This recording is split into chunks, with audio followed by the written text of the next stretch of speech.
నేను మంచి మార్కులతో 10 పాస్ అయినప్పుడు ఇంట్లో పెద్ద పండగే చేశారు. అప్పుడే బాగా చదివి పెద్ద ఉద్యోగం తెచ్చుకుంటానని నాన్నకి మాటిచ్చా.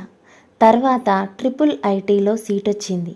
కానీ అక్కడి వాతావరణం నచ్చక అమ్మా నాన్నల్ని వదిలి ఉండలేక తిరిగొచ్చేశా. సొంతూరులోనే ఇంటర్లో చేరా.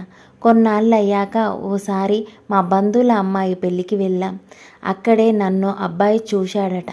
తనకి తొలి చూపులోనే నచ్చేశానని ఇంటిదాకా వచ్చేశాడు. నువ్వు ఎంతలా మాయ చేశావో తెలుసా?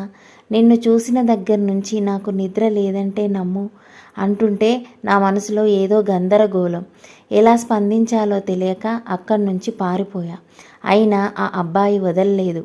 వెంటపడేవాడు. నన్ను పొగుడుతూ ఏవేవో కబుర్లు చెప్పేవాడు. ఆ మాటలకు మెల్లమెల్లగా నాలోనూ అలజడి మొదలైంది. అతడి మాట వినాలని, తను మళ్ళీ కనబడాలని ఆత్రంగా ఉండేది. కొన్నాళ్ళకే ఎంతలా తన మైకంలో పడిపోయానంటే అతడు నాకు ప్రపోజ్ చేయాలని ఎదురు చూసేదంతా ఆ రోజు తొందరగానే వచ్చేసింది. ఓసారి సరాసరి మా వీధుల్లోకి వచ్చి నా చేతిలో గులాబీ పెట్టి ఐ లవ్ యూ అన్నాడు. నా కళ్ళు మెరిశాయి, పెదాల అదిరాయి. ఆ తర్వాత ఇంకా ఎన్నెన్ని చెప్పాడని నన్ను రాణిలా చూసుకుంటా అన్నాడు. ఎదురుకట్నం ఇచ్చి మరీ పెళ్లాడుతానన్నాడు. అన్నిటికన్నా ఎక్కువగా నాకు గవర్నమెంట్ ఉద్యోగం వచ్చేదాకా చదివిస్తాననే మాట బాగా నచ్చింది. ఇంకా నో అనడానికి ఏముంది? తనే నాకు ఫోన్ కొనిచ్చాడు. అప్పట్నుంచి పొద్దంతా ప్రేమ కబుర్లే. చాటుమాటుగా కలుసుకునే వాళ్ళం కూడా. ఓసారి అలాగే చెల్లికి దొరికిపోయాం. అమ్మా నాన్నలకు చెప్పి రచ్చ చేసింది. నేను మాకు పెళ్లి చేయమని మొండికేశా. అప్పటికి నాకు 17 ఏళ్ళు. ఏ తల్లిదండ్రులు ఒప్పుకుంటారు? ముందు చదువు పూర్తి చేయమన్నారు. ఫోన్ లాక్కున్నారు. అమ్మ చనిపోతానని బెదిరించింది. ప్రాణంలా చూసుకునే నాన్న నాతో మాట్లాడడమే మానేశారు. వాళ్ళు నన్ను ఎంత ఆపాలని ప్రయత్నిస్తే అతడిపై ప్రేమ అంతలా పెరిగిపోయేది. ఆ సమయంలో మా వాళ్ళు నాకు విలన్లా కనిపించారు. కన్నవాళ్లే పెళ్లి చేసేలా లేరని నేనే అడుగు బయట పెట్టా. నచ్చిన వాడితో 7 అడుగులు నడిచా. కొత్త మురిపెం మొదట్లో బాగానే ఉండేది. కానీ 2 మనసులు కలవడానికి ప్రేమ చాలు. 2 జీవితాలు గడవాలంటే డబ్బు కావాలనే విషయం తొందరలోనే బోధపడింది. తనకు ఆ ఉద్యోగం సంపాదన లేదు. పైగా తన అన్నదమ్ముడు కన్నవాళ్లపైనే ఆధారపడి బతుకుతున్నారు. నాకేమో చదువు ఆగిపోతుందనే బాధ. ఓసారి గట్టిగానే నిలదీశా. నా దగ్గర డబ్బులు ఎక్కడున్నాయి? అయినా నువ్వు బయటికెళ్తే అందరి కళ్ళు నీ మీదే ఉంటాయి.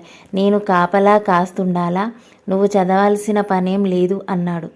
నువ్వే నా ప్రాణం, నీకోసం ఏమైనా చేస్తా అన్న వ్యక్తి అంతలా దిగజారిపోతాడనుకోలేదు. ఇదిగాక అత్త తోడికోడలు రోజు సూటిపోటి మాటలు అనేవారు. నా పరిస్థితి ఇలా అయితే మా వాళ్ళది మరో వ్యధ. కూతురు వెళ్ళిపోయిందనే బాధలో నాన్న తాగుడుకు అలవాటయ్యారు. అమ్మకి ఆరోగ్యం పాడైంది. ఆ సమయంలో చెల్లినే ఇంటి బాధ్యతలు తనపైన వేసుకుంది. ఇలాంటి పరిస్థితుల్లో చదువు కోసం నా మనసు చంపుకొని మరీ కన్నవాళ్ళని సాయం అడగాలనుకున్నాను. వెళ్తే వెళ్ళు కానీ తిరిగి రాకు అంటూ ఆ మనిషి ముఖం మీదే చెప్పేశాడు. అప్పుడైతే ప్రేమ మీదే అసహ్యం వేసింది.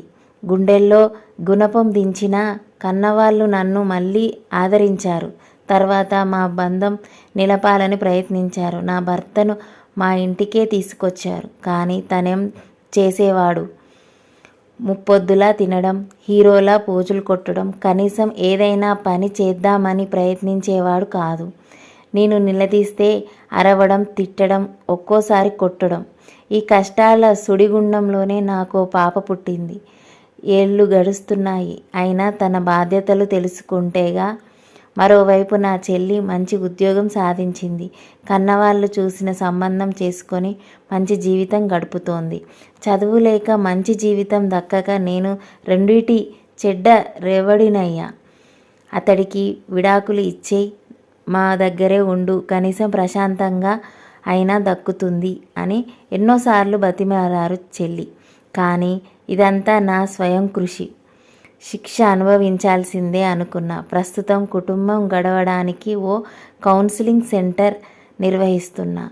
ఆడపిల్లలకు చదువు విలువ తెలియజేస్తూ తెలిసి తెలియని వయసులో ప్రేమ మైకంలో పడొద్దని చెబుతున్నా. ఇదంతా చదివాక కొందరైనా ప్రేమకి బానిసలు కాకుండా చదువు, కెరియర్ విలువ తెలుసుకుంటారని ఆశిస్తూ. మీకు ఈ వీడియో నచ్చినట్లయితే లైక్ చేయండి. ఇలాంటి రియల్ స్టోరీస్ కోసం నా ఛానల్ని సబ్స్క్రైబ్ చేసుకోండి. Thank you for watching.